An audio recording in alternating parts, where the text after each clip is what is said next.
দাদার নাম কি? সিদ্দিক। আব্বার নাম কি? ইকরাম। ও বড়কে ডিম ফাড়ে? পারে।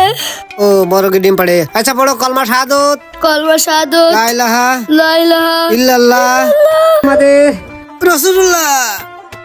বাবা আর কান্নাকাটি করে না, হয়ে গেছে। এই যে এই গুছাই দিচ্ছি, এই ভাঙাচুরো বাইন্ধে দিচ্ছি, ওষুধ পানি দিয়ে দিলাম, আর এই গুটো ছাই বাইন্ধে দিলাম, আর সমস্যা নেই। আর কষি ওই 7 দিন ধরে একটু গরম পানি দিয়ে ধোয়াই দিয়ে নে, বুঝলে? আর ওই ওষুধ পানি গুলো ঠিক মতো খায় না, আর ওই 7 দিন পরে গা ধোয়াই দিয়ে নে, নিরিবিরি শোয়াই দাও, আর বালিশটা মাটার তলে দিয়ে দাও, আর একটু পাকার বাতাস দিয়ে নে, আর জন্য নড়াচড়া কম করে, বুঝলে? আচ্ছা তুমি ওষুধ পানি দিয়ে দাও বেশি করে, পাটা লম্বা করে দাও শোনা। ও নিয়ে চিন্তা করে না, 7 দিনকের ওষুধ দিয়ে গেছি। আর ওই আমার আদিয়া দাদা আমার আর এক জায়গায় যেতে হবে। আচ্ছা তোমার টেনশন নেই, তোমার আদিয়া সময় মতন পৌঁছায় দিবানে, তুমি চলে যাও। আচ্ছা যাও, পরে আসবান না, ওই দিনকে দিয়ে দিবানে একসাথে, যাও। তাহলে আমি চলে গেলাম, ওষুধ পানি ঠিক মতো খায় কিন্তু।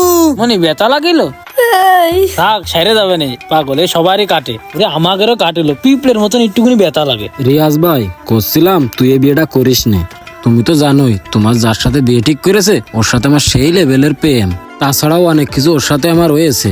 তারপরেও তোর বাড়ি তো রাস্তার কোলে, এই রাস্তা দিয়ে আমি যাওয়ার সময় মনে কর ওর সাথে আমার রাত দিন দেখা হবে, চোখে চোখ পড়বে, এতে সমস্যা হবে। আমার তো ডাকবে বুঝিসনি, ডাকলে তো এটা পরকীয়া হয়ে যাবে। তাই করছিলাম ভাই তুই এই বিয়েটা করিস নে।